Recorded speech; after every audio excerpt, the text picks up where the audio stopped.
Өнөөдрийн зарим компаниуд нэг тийм зүйл дуртай болчихсон гэж. Үнэт зүйл бичих гэж. За офисын ханан дээр гэж. Магадгүй ямар нэгэн самбар дээр ч юм.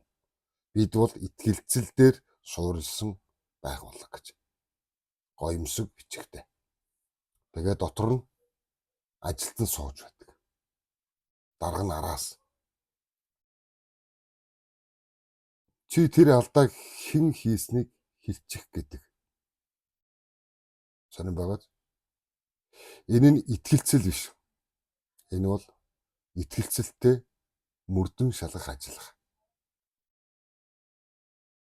Байгууллага болгон манай соёл бол хүн төвтэй гэдэг. Лооз маяг. Хүн төвтэй гэдэг сайхан сонсогдно гэж. Гэхдээ зарим газар хүн төвтэй биш гэж. Хүний нуруунд дээр төвлөрсөн байдаг гэж. Соёл гэдэг ханан дээр лого биш гэж. Хүмүүс дарга байхгүй үедээ яаж харилцаж байгаагаар харагддаг. Яагаад гэвэл даргын өмнө бүгд соёлтой. Дарга орж ирэхэд сайн байна уу захирлаа гэдэг гэж. Дарга гарахад энэ хүн чинь юм билээ гэж.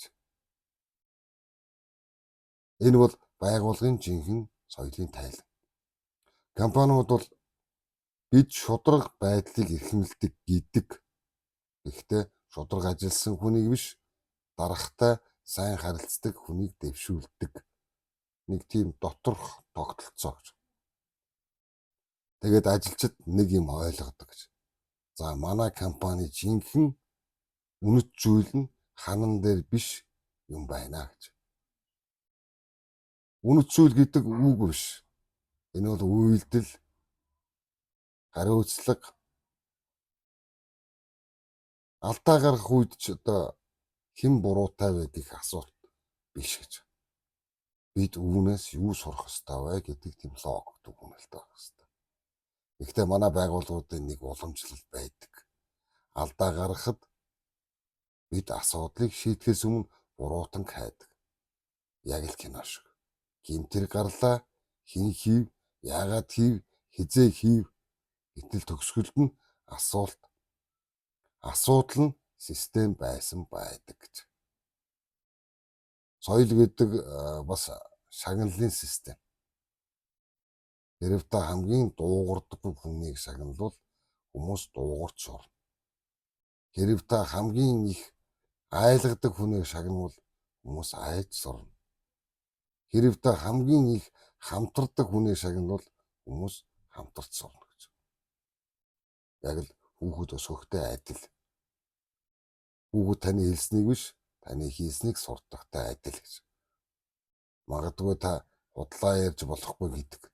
Гэтэл утас дуугарахад намайг байхгүй гэж хэлгэдэг. Ингээд хүүхэд би амьдралын бодит сургалтаа авлаа гэдэг. Байгууллагын соёл яг ийм. Дарга бид нээлттэй байгууллага гэдэг бол ажилт нь надад нэг санал байна гэж. Мэдээж дарга чи эхлээд 10 жил ажил дараа нь санал хэлэх боломж авах. Ингээд дараагийн жил манай ажилчид яагаад санаачлаггүй юм бэ гэдэг асуудал гаргана. Жинхэнэ лидер бол үнэт зүйлээ ярьдаггүй, амьдруулдаг, хүндлэл гэдгийг бичдэггүй. Хүндэлдэг. Шударга ёсыг өлгөдөггүй. Шударга шийдвэр гаргадаг. Учир нь хүмүүс таны хэлсэн зүйлсийг сонсдог. Гэхдээ таны шагналсан зүйлийг л дагдаг гэж. Тиймээс байгууллагын хамгийн том асуулт манай ханан дээр юу бичээстэй байна вэ биш. Харин манай хүмүүс өнөөдөр бүр ямар зан үйлийг давтаж байна вэ гэж. Эцэст нь соёл гэдэг захирлын илтгэл биш. Соёл гэдэг ажилтны өдөр тутмын үйлдэл. Үнэт зүйл гэдэг үг биш. Үнэт зүйл гэдэг давтагдсан зан. Та юуг шагнана? Хүмүүс түүнийг түгээдэг гэж.